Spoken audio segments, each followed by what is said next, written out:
My mother sent a mass text canceling my gender reveal because my sister was getting divorced for cheating. I exposed the truth and uninvited them. I, 31F, was left at a hospital as a newborn. My parents had been trying to have a child for over a decade without success when they decided to adopt. According to my dad, when they first saw me, they knew I was meant to be their daughter. The adoption process took months. Interviews, home inspections, paperwork, but they persevered. I grew up as their only child for several years, surrounded by their love and attention. My paternal grandparents embraced me from day one. They celebrated my birthdays, included me in family traditions, and treated me exactly like their other grandchildren. My father's siblings and their children also welcomed me without question. We spent holidays together, went on camping trips, and maintained close relationships even as we grew older. My maternal grandparents were a different story. They never accepted me as part of the family. During my first Thanksgiving with the extended family, everyone received personalized place cards at the dinner table, except me. When I asked my grandmother where I should sit, she pointed to a small folding chair in the corner of the dining room, separate from everyone else. My dad immediately picked me up, grabbed our coats, and we left. My mother stayed behind, saying she would talk to her parents. When we got home, Dad explained that some people have narrow views about what makes a family. He promised that no matter what anyone else thought, I would always be his daughter. The next day, Mom returned and assured me her parents would come around eventually. They never did. When I was 8, my mother unexpectedly became pregnant. The news came as a shock to everyone, including my parents who had long given up hope of conceiving. Their joy was immediate and obvious. I noticed how my maternal grandparents reacted to the news, calling it a miracle and suddenly becoming more interested in visiting our home. I started having nightmares about being sent back to the hospital. One morning, after waking up crying, my parents sat me down and assured me that I would always be their first daughter. Dad emphasized that family isn't about blood, but about love. Mom suggested I could help decorate the nursery and become a big sister. The idea of having a sibling eventually grew on me. Hannah was born in spring. I remember standing on my tiptoes beside the hospital bed to see her tiny face. Dad lifted me up so I could get a better look, and Mom showed me how to support her, head properly when holding her. For the first few years, Hannah followed me everywhere. She wanted to wear the same clothes, play the same games, and sit beside me during meals. I taught her how to tie her shoes and ride a bike. Something changed after Hannah turned 5. My maternal grandparents began taking her for weekend visits without me. When she returned, she would look at me differently and avoid playing with me. Once, while coloring together, she suddenly asked, "Is it true you're not really my sister?" I didn't know how to respond and told Mom about it later. She dismissed it as a misunderstanding and said she would talk to Hannah. The incident started small. My homework assignments disappeared from my backpack. My favorite sweater went missing before school picture day. When I mentioned these things to my parents, they suggested I was becoming forgetful or disorganized. Then I noticed my toothbrush was wet every morning, even though I hadn't used it yet. I started keeping it in my bedroom instead of the bathroom. One day after school, I found Hannah in my room applying my new makeup all over her face and the carpet. When I asked what she was doing, she smirked and continued rubbing eyeshadow into the rug. I called for Mom, who came upstairs and gasped at the destruction. Nearly $200 worth of products I had saved for months to buy were ruined. I was just playing, Hannah said. Mom sighed and told me not to overreact about just makeup while helping Hannah clean her face. When I pressed further, Hannah finally admitted between sobs that she had also been the one taking my things and using my toothbrush to clean the toilet. Mom seemed shocked and asked her why. "Grandma says she's not really my sister," Hannah blurted out. "She says Sophie doesn't belong in our family and gets too much attention. Grandma says you and Dad spend too much money on her when it should be saved for me." Mom paled and immediately called Hannah's grandparents. I couldn't hear the conversation, but afterward, Mom explained that her parents were old-fashioned and that Hannah shouldn't listen to everything they said. She promised to limit Hannah's unsupervised visits with them. Dad wanted to cut contact completely when he found out, but Mom convinced him that would be too extreme. Despite Mom's promises, nothing really changed. Hannah continued visiting our grandparents alone, and her behavior toward me worsened. By high school, she openly mocked my appearance in front of my friends. She accidentally spilled drinks on my homework and borrowed clothes without permission, returning them damaged. Dad consistently defended me and disciplined Hannah, while Mom made excuses for her behavior. "She's just going through a phase," became Mom's standard response. Meanwhile, I withdrew and focused on academics, spending more time with my friends and less time at home. When I left for college, things improved simply because of distance. I visited during holidays but otherwise stayed on campus, working part-time and focusing on my degree. After graduation, I moved to a different city for a job opportunity and only saw my family during major holidays. During one Thanksgiving visit, I brought my boyfriend Thomas to meet everyone. Hannah, then 20, spent the entire evening touching his arm while talking, sitting unnecessarily close to him on the couch, and asking if he wanted to see her apartment. When Thomas excused himself to use the bathroom, Hannah followed him into the hallway. Later, Thomas told me she had slipped him her phone number and suggested they get together sometime without the baggage. When I confronted her, she laughed and said, "Don't be so sensitive, it's not like he's anything special." Dad overheard and demanded Hannah apologize. She refused, saying I was overreacting as usual. Mom stayed silent throughout the exchange. Thomas and I left early, and after that, I limited my visits even further. 2 years ago, my maternal grandparents organized a family cruise to celebrate their 50th wedding anniversary. Every family member received an invitation except me. Dad immediately declined to attend, which sparked an argument between my parents. Hannah accused Dad of always taking Sophie's side and insisted he should come without me since I probably wouldn't want to be trapped on a boat with the family anyway. Dad held firm in his decision. Mom and Hannah went on the cruise without him. Afterward, Hannah posted dozens of photos tagged real family vacation, and blood is thicker than water. I blocked her on social media after that. Through therapy and the support of Thomas, now my husband, I gradually learned to set boundaries. When Hannah made snide comments about my career, house, or relationship, I responded firmly instead of withdrawing. This clearly surprised her, as she was used to me staying quiet. During one family dinner, when she remarked that my promotion was probably due to affirmative action for orphans, I replied that at least I had a career path, unlike someone who had changed majors 3 times and still worked part-time at a mall kiosk. She stormed out, and Mom followed to console her. Dad and I finished dinner alone, and he told me he was proud of me for standing up for myself. That night, I overheard my parents arguing about Hannah's behavior and Mom's continued defense of it. 5 months ago, I discovered I was pregnant. Thomas and I had been trying for almost a year, so the news brought us immense joy. We told my parents over dinner, and they reacted with excitement. Even Mom seemed genuinely happy. Dad immediately started making plans to convert his home workshop into a nursery for when we visited with the baby. Hannah, meanwhile, had married a man named Parker 2 years ago in a ceremony I wasn't invited to attend. From what I gathered, through family conversations, their relationship had always been rocky.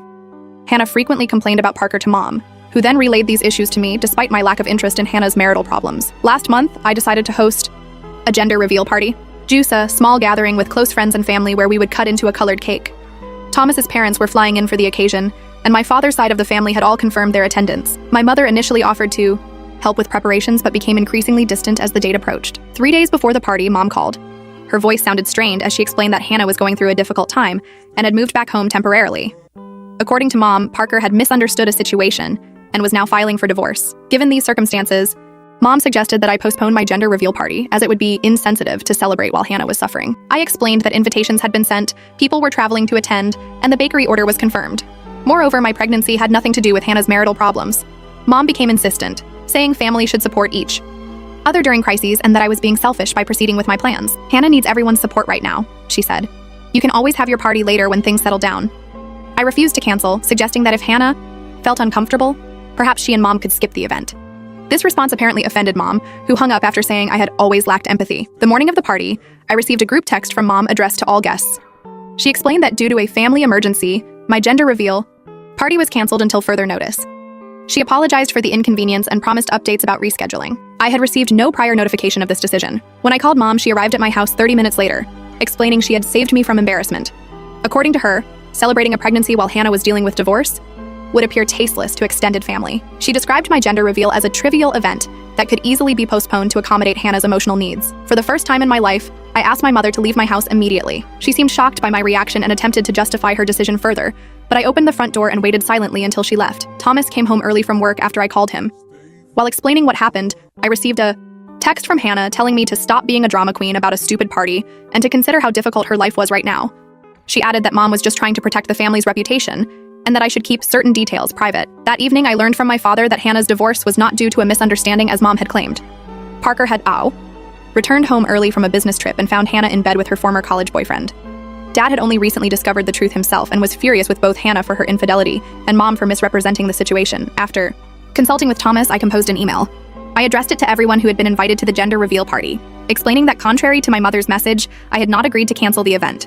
I detailed how Mom had taken this action without my knowledge or consent because Hannah was going through a divorce after being caught cheating on her husband. I ended by announcing that the gender reveal would be rescheduled and hosted by Thomas's parents at their home the following weekend, and that my mother and sister were not welcome to attend. Within minutes of sending the email, my phone began ringing with calls from Mom and Hannah. I silenced it and went to bed. The next morning, I had 17 voice messages and over 30 texts demanding I fix the situation and send a retraction email claiming my previous message was sent in anger and contained fabrications. I did not respond to any of these communications. Instead, Thomas and I proceeded with planning the rescheduled event with his parents. My father called to say he fully supported my decision and would attend the new party. He also mentioned that things at home had become increasingly tense, with Hannah blaming me for ruining her reputation, and Mom torn between defending Hannah and recognizing the inappropriateness of canceling my event. The rescheduled gender reveal party took place without incident. We discovered we're having a girl. Thomas's family, my father, and friends from both sides created a warm, supportive atmosphere. Several of my cousins from my father's side attended and expressed their disappointment in my mother's actions. A week later, Dad called to tell me that Hannah's ex-boyfriend, the one she had been caught with, was actually married with 2 children. His wife had discovered the affair and contacted Parker with evidence dating back months. The situation had become public knowledge among their social circle, and Hannah blamed me entirely for exposing her initial infidelity. claiming I had ruined her chance at reconciliation with Parker. Furthermore, Dad had given Hannah an ultimatum: either find her own apartment or commit to therapy and apologize to me. Hannah chose to move out, apparently staying with friends temporarily while accusing Dad of picking the adopted kid over his real daughter. Mom has attempted to contact me several times, though her messages focus primarily on how I've damaged her relationship with Hannah rather than acknowledging how her actions hurt me. She maintains that canceling my party was the right decision, given the circumstances, and that I overreacted by exposing Hannah's infidelity. Dad visits regularly now, sometimes staying for dinner and helping Thomas prepare the nursery. He recently mentioned that while he and Mom are still together, their relationship has been strained by these events. He doesn't anticipate divorce, but has made it clear to Mom that her treatment of me over the years has damaged their marriage. As for me, I've decided to limit contact with both Mom and Hannah going forward. I don't want my daughter exposed to the same dynamics I experienced growing up. Thomas fully supports this decision. My due date is approaching quickly. Thomas and I have completed childbirth classes and finalized the nursery. We've chosen a name, but are keeping it private until she's born. Dad has already purchased a small bookshelf and filled it with children's books for his future granddaughter. Update 1. It's been 6 weeks since my last post. My daughter Lily was born 2 weeks ago. Healthy and perfect in every way. The birth went smoothly and we came home after 2 days in the hospital. Thomas took paternity leave and has been incredible with night feedings and diaper changes. Dad was our first visitor at the hospital. He brought a handmade wooden music box that plays a lullaby when wound. He sat in the hospital chair holding Lily for hours. Thomas's parents arrived the next day with more practical gifts: diapers, wipes, and freezer meals. Mom showed up unannounced on our 3rd day home. She brought an expensive designer outfit for Lily, size 6 to 12 months, not newborn, and acted as if nothing had happened between us. She attempted to take Lily from my arms without asking, insisting she knew better how to hold a baby since she'd actually given birth. Thomas intervened and suggested Mom should have called before visiting. She left shortly after, texting later that I had turned my husband against her. Hannah has not reached out directly but sent a generic congratulations card with no personal message. According to Dad, she's been staying with our maternal grandparents, who continue to criticize my vendetta against the family. They did not acknowledge Lily's birth. My paternal grandparents, now in their 80s, made the journey to meet their great-granddaughter. My grandmother brought the baby quilt she had made for me when I was adopted, freshly cleaned and restored. She told me she had always saved it, hoping I would use it for my own child someday. Dad mentioned that Mom has been attending individual counseling at his insistence. She apparently recognizes some problematic patterns in her relationship with Hannah but still struggles to understand my perspective. He recognizes that years of enabling Hannah's behavior won't change overnight. Thomas returns to work next month. My company offers remote work options for new parents, so I'll be working from home part-time starting in a few weeks. We found a daycare for when I return to the office, though that won't be until Lily is at least 6 months old. For now, we're establishing our new routine as a family of 3. Thomas's mother visits weekly to help with laundry and meal prep. Dad comes by every few days, always calling first to check if it's convenient. Update 2. 4 months have passed since Lily's birth. She's growing quickly and recently started rolling over. Her smile lights up the room, especially when she sees her grandfather or Thomas return from work. Last month, I received an unexpected email from Parker, Hannah's ex-husband. He thanked me for being honest about the circumstances of their divorce, explaining that Hannah and my mother had been spreading a narrative that he was abusive and unfaithful. My email to the family had inadvertently cleared his name among mutual acquaintances. He wished me well with my new family and apologized for any stress the situation had caused during my pregnancy. 2 weeks ago, Mom showed up at our door again, this time with Hannah. They wanted to clear the air and meet Lily properly. Hannah immediately commented that Lily looked nothing like me, with an odd emphasis that felt intentional. Mom nudged her and gave a forced smile. The visit was tense. Hannah spent most of the time on her phone while Mom tried to make conversation about neutral topics. When Lily began fussing, Hannah remarked, "She's so whiny. I guess that runs in your side," looking directly at me. Thomas, who had been giving them a chance out of respect for family reconciliation, immediately stood up and suggested it was time for them to leave as Lily needed her nap. After they left, we received a group text from Mom claiming we had been hostile and unwelcoming during what was meant to be a peacemaking visit. She demanded an apology for Thomas's rude behavior in asking them to leave. We did not respond. Dad later informed us that Hannah has been dating her former college boyfriend, the married man, openly since his divorce finalized. Our maternal grandparents apparently see nothing wrong with this relationship, despite how it began. Dad seems increasingly frustrated with the situation, but maintains contact with Mom and Hannah while keeping firm boundaries. Thomas and I have decided to move forward with buying a house in a neighboring town with better schools. The commute will be longer for both of us, but the community has excellent educational programs and more family-friendly amenities. Dad has already offered to help with the move and renovations to the new place. My relationship with Mom and Hannah remains distant. They send occasional texts about mundane matters but never acknowledge the underlying issues. I respond politely but briefly to Mom and rarely engage with Hannah at all. This arrangement, while not ideal, seems the most manageable for maintaining my well-being and focusing on Lily's needs. Update 3. Lily just turned 1 year old. We celebrated with a small party at our new house. Dad helped Thomas set up a swing set in the backyard as Lily's birthday present. My paternal grandparents sent a package of children's books and a savings bond for her education. Thomas's family drove up for the weekend and stayed in our newly finished guest room. Mom sent a gift but didn't attend, claiming she had a prior commitment. I later learned from my cousin that Mom had posted photos of herself at a spa that day. Hannah sent nothing and made no acknowledgement of Lily's birthday. Two significant developments have occurred in the past few months. First, Dad has moved out of the family home and into his own apartment. He explained that after multiple failed attempts at couples counseling, he realized the marriage had become irreparably damaged.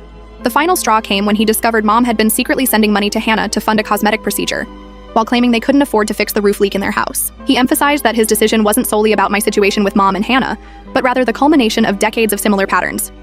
Second, Hannah announced her engagement to her former boyfriend, the previously married man. They planned to marry at an expensive resort next summer, with our maternal grandparents covering most costs. Hannah called me directly for the first time in years, not to reconcile but to inform me that I would not be receiving an invitation. She explained this was because my presence would make her uncomfortable on her special day.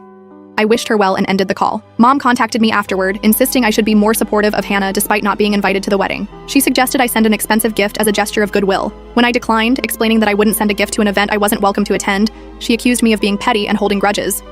Dad visits twice weekly, sometimes staying for dinner or taking Lily to the park. He's rented a 2-bedroom apartment so that when Lily grows up, she has her own space when she stays with him. Thomas and Dad have developed their own friendship, often working on house projects together, or watching sports after Lily goes to bed.